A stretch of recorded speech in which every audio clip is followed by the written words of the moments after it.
So this morning I've done a censure motion against President William Ruto. The main thrust of that motion first is based on the Constitution and constitutional breaches which has been conducted in this country.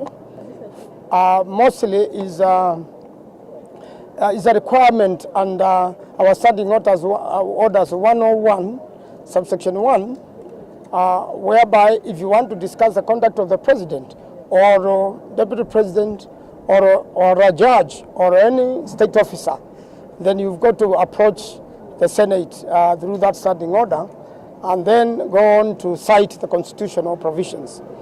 The main thrust of my petition and censure motion is that there has been abductions and killings in the country.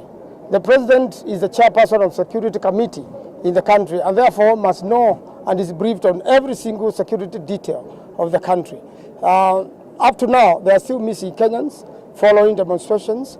Quite a number were killed by police and others brutalized, are still recovering in hospitals. And there are quite a number of bodies uncollected at the city morgue and many other mortuaries in the country for people who were killed by police during the demonstration. That has not been accounted for, and that responsibility is squarely on the president. There are also allegations of lack of public participation in the country, whereby laws just floor the house, come to the house and flow out of it, go for a signature at State House without public participation. And mainly of it is SHIF, they are done deal, SHA, all that. There has been no proper public consultation, proper public participation, and therefore it should be discussed because it is affecting Kenyans in a very big way.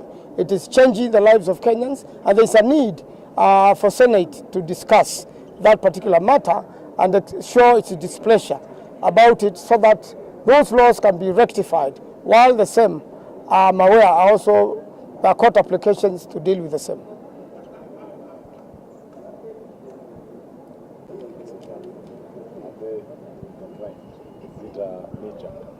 No, not necessarily. Impeachment of a deputy president or impeachment of the president under the Constitution has to be originated from National Assembly. I am aware also that the attempt to impeach the deputy president has created a lot of commotion in the country.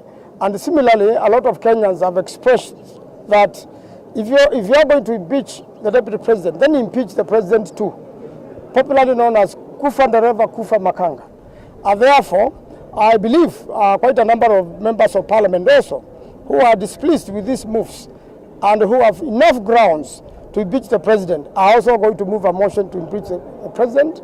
I'm aware also the speaker made statements in relation to the impeachment of the deputy president in Machakos, whereby as an arbiter, as a referee, you cannot determine which team is winning even before the game begins. And therefore, that also calls for action so that we all act within the Constitution and that we follow the law, we abide to the rule of law so that the country can be managed better. So any member of the National Assembly willing to also impeach the president, they are free to do so.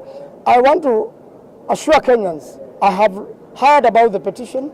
There are no grounds, absolutely, to impeach the deputy president. It's a political motion, and I believe also an impeachment against President Ruto can also be a political motion. Ordinarily, that's how politics works when Kenyans are not happy with one thing or another.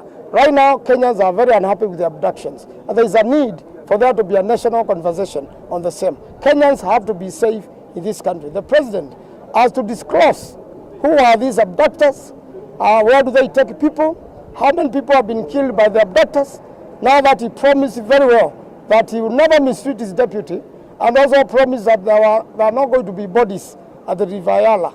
We found bodies at the quarry who were associated with the demonstrations.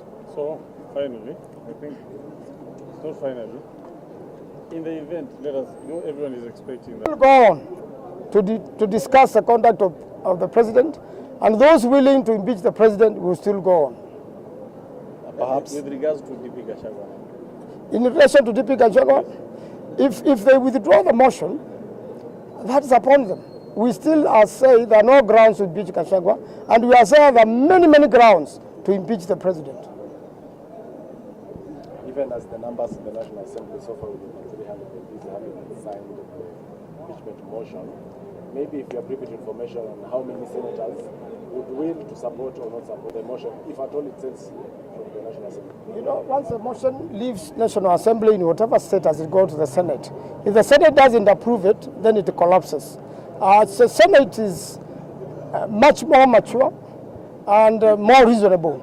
And I'm sure they will look at the merits of that motion. If it doesn't fit, they will not allow it. So in terms of numbers?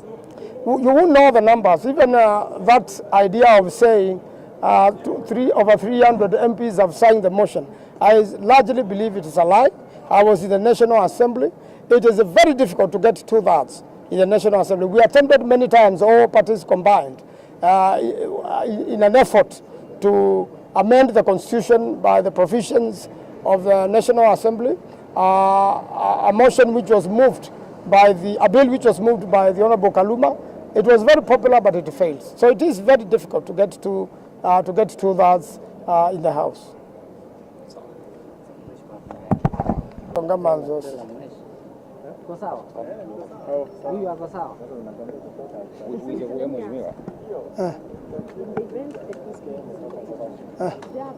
Kama sitwani Daniel Kitongamanzo, senator wa Makueni, anaenda kwa sababu ni omunthi ine kiasenza motion ya President William Ruto nundu wa muno abduction zila siende kutewa kwa airport na vile SHA na chief ila siete tokula kwandu pata atiwa katiba ka Kenya na bainzi ngito na unene akiu ate wetete motion kulingana na order 101 subsection 1 ya Senate standing orders na ende katiba ka Kenya nga koti kula kwithito no paluku yulwa serikali ya President Ruto na kemwene na muno kwa shakana andu alama na iwe ni polisi andu alama abductive ni polisi andu on the na ala au president nondo ni wonga me security yande ni walite indwesi na ni walite lesi ya Kenya meba na nundo mwene ni waitia andu maika atwa rivayala ingi ni waitia ndaka thinyande pitu wake na ni waitie owe mwene kana kuia andu ange makatumika na muthembosu na polisi nditumika katika siasa yuno mbakatu welese kwikiwata ona ndandu maina rivayala nitamethi kwa kware na ange ingi mano iwa kundu na kundu amama taisa uthiko no munthi na ange andu mono mande na mamanda no mpaka president aleze no katiba kiasia wabida kwa ni polisi wale totwa wa kotini masaa mengole na matema thelu nike tena andu meka maite kana makweto ni polisi na makamina be wa methana miongo 3 matesiwe baba nenda kwa sia motion ndio akashakwa dike kwa kana haike tumio na kimwe cha kimeo kitu nao tuma akashakwa impeach na anda parliament kama impeach kisiasa koti kama tunga